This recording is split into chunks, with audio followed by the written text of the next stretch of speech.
And welcome back to the special Defunding Obamacare edition of Hannity. In a moment, we'll bring back our studio audience. But first, one of my next guests, Indiana Congressman Marlin Stutzman, wrote a scathing op-ed in USA Today about the president's health care overhaul. It reads in part, quote, "If allowed to go into effect, it's hard to imagine a single person in America who won't feel its severe impact in some way. That is why Republicans in Congress are doing everything in our power to defund it and stop it from taking effect. This isn't about threatening a shutdown. This is about stopping the pain every American will feel." Joining me now, Indiana Congressman Marlin Stutzman, as well as Georgia Congressman Tom Graves, both of whom voted to defund Obamacare in the House earlier today. Gentlemen, welcome to the program. Thanks, Sean. Great to be with you. Congressman Stutzman, how bad would it be if it goes into full effect? Well, I'll tell you this. There was over 610 employees in Fort Wayne, Indiana, that had their hours cut by Fort Wayne Community Schools after they've discovered the cost that this was going to be to their particular organization. Kroger, they are cutting spouses' benefits.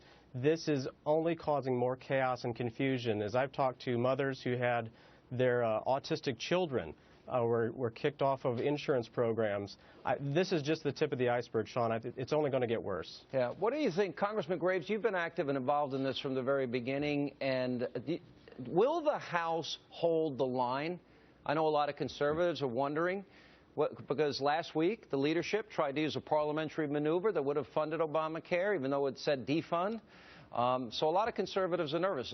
Will you guys hold the line in the House?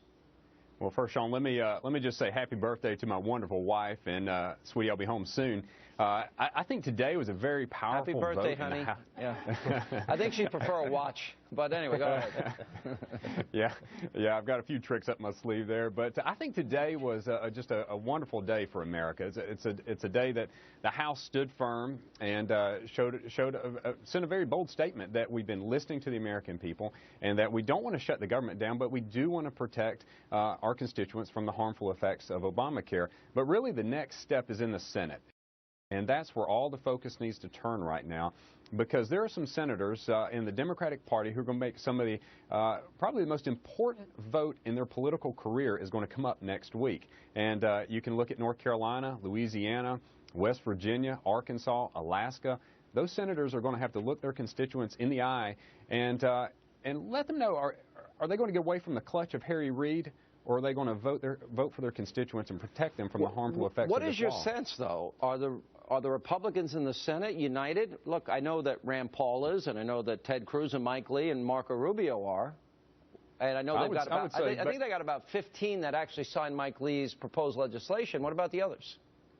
Well, I would say that they're very united behind doing away with Obamacare, stopping Obamacare, and stopping the harmful effects. There's no doubt about that. There's plenty of unity there.